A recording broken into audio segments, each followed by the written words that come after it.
Lakini nasaha yangu kwenu nyinyi ni mambo mawili. Jambo la kwanza, usishiriki katika sherehe ya Krismasi katika njia moja au nyingine. Na lau utashiriki, ndugu yangu, upate kujua wewe vile vile umeshiriki katika kumtukana Mungu, kwamba Mungu ana mtoto.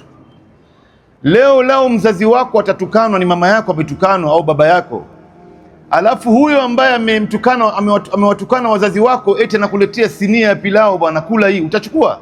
Hauwezi kuchukua. Hawa ni wazazi wako. Je, Mungu ambaye leo anavunjiwa heshima hapa, na Mungu mwenyewe ndivyo alivyoeleza ndani ya Qur'an kwamba tukae mbali na sherehe za hawa watu.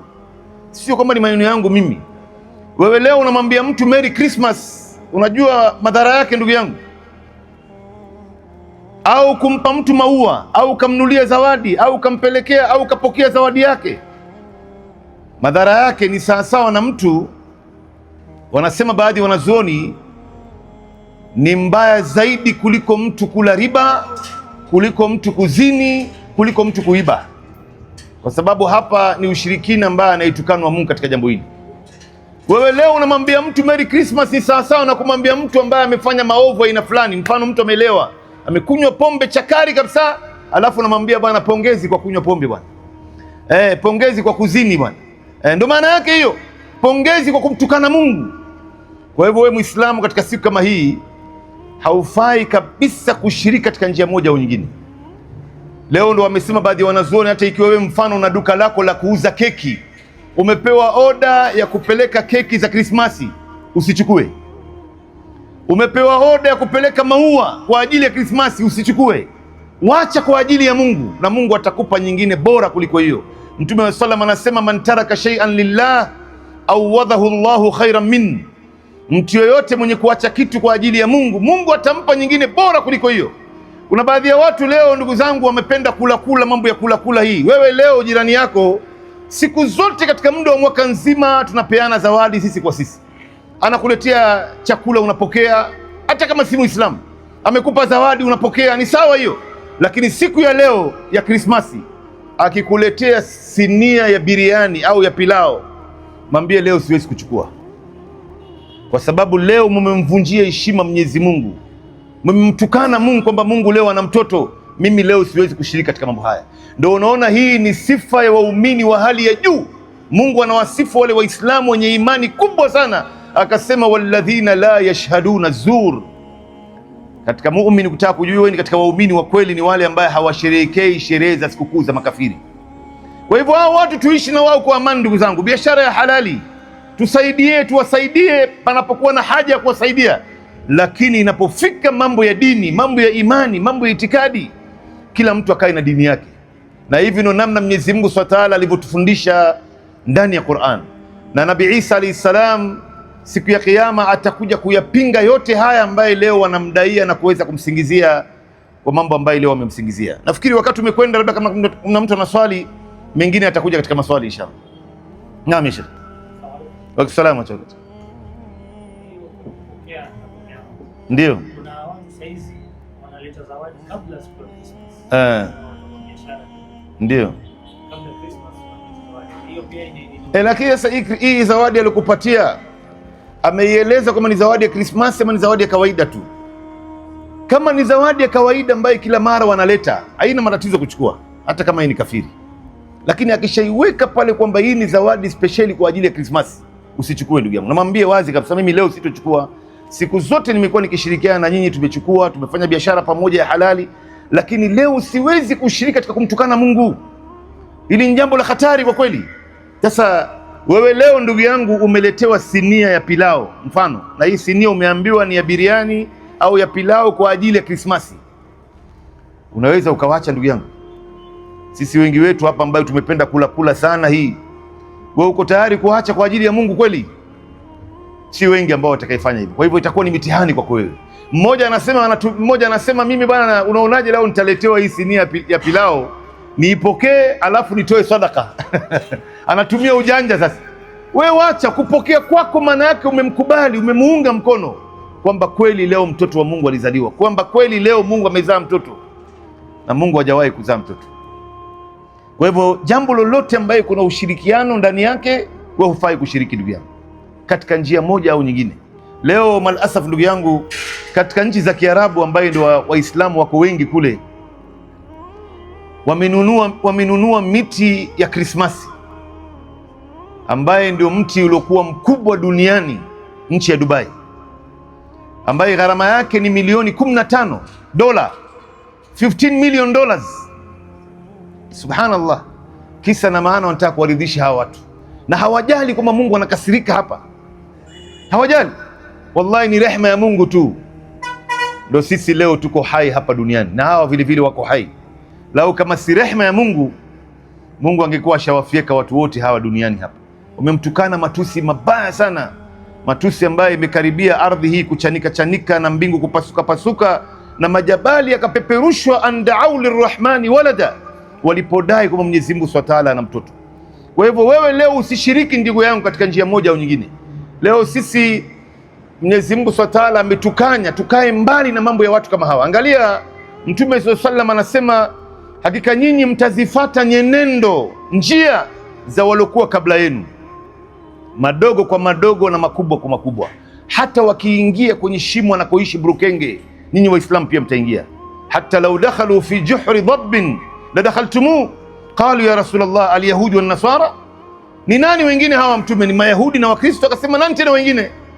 Kila wanachofanya wao jambo, sisi leo ndo tunaona kwamba haya ni maendeleo. Kuna baadhi ya Waislamu leo ambao hawana elimu ya dini, hawajasoma dini. Ukizungumza mada kama hii, wanaona wewe ndo ambao umekosea, si wao.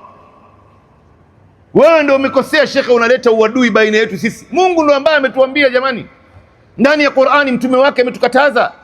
Mtume akasema nyinyi leo wataingia hawa kwenye shimo anakoishi burukenge, nyinyi Waislamu pia mtaingia. Sasa hapa wanasema wanazuoni, kwa nini mtume kusema burukenge ambaye ni monitor lizard? Mbona hakumtaja nyoka wa kobra? Hata wakiingia kwenye shimo anakoishi nyoka ya kobra, au anakoishi scorpion nge, au anakoishi panya, au labda spider buibui, mbona huyu burukenge ndo ambaye mtume amemtaja hapa? Wanazuoni wamekwenda kuchunguza hadithi hii, wamegundua kwamba huyu burukenge anaishi kwenye mazingira chafu sana, na mazingira iliyokuwa na giza totoro ambaye haina mfano wake. Wanasema huyu monitor lizard, huyu burukenge huyu, ile shimo ambayo anaishi, kwanza kuna kila aina ya uchafu huko ndani, mifupa, damu, baadhi ya ngozi chafu yote iko ndani mle. Kisha hakuna nyumba iliyokuwa, pango iliyokuwa na giza kama pango ya burukenge, giza totoro, manake mchana watu waonani. Alafu huko ndani ya nyumba yake, maficho yake huyu burukenge, kuna wanyama wengine pia hatari wanaishi huko. Kuna nyoka ya kobra, kuna panya, kuna nge, kuna wale wadudu wengine wakutambaa, wanategeana, hawakutani. Wakiona huyu ametoka, yeye pia anatoka, akirudi hivyo.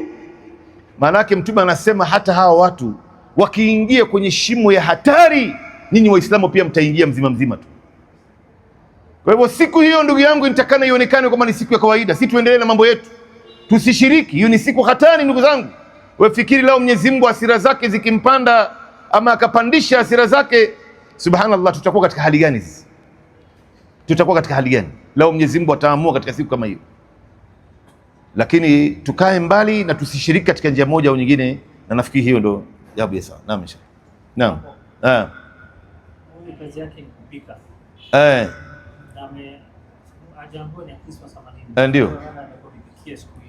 Ndio.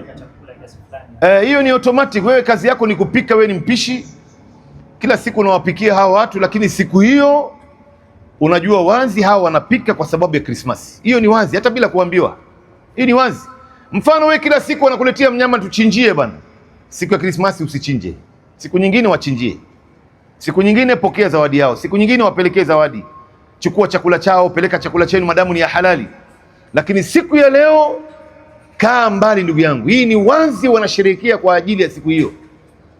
Mungu ana mtoto. Wao wenyewe wanachanganyikiwa, hawajui Yesu ni Mungu, ni mtoto wa Mungu, hata hawajui wanazungumza kitu gani maskini.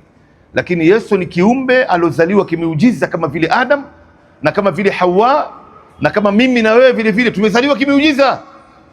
Mungu anaonesha kipawa cha kuumba tu. Kwa hivyo ndio wengine mpaka leo wanachanganyikiwa, lakini alhamdulillah, wallahi leo mamilioni ya watu wanasilimu usiku na mchana, wanapata kuona haki. Wanajua hii siku zote tumekuwa tukidanganywa kwa jina la Yesu. Wewe angalia katika ile aya ambayo tumeitaja hapa katika surati Maryam, Nabii Isa bado ni mdogo, anatoa katika nasaha zake, anasema Mwenyezi Mungu amenihusia, wa auswani bisolati wa zaka, amenihusia kuswali. Nabii Isa anaswali.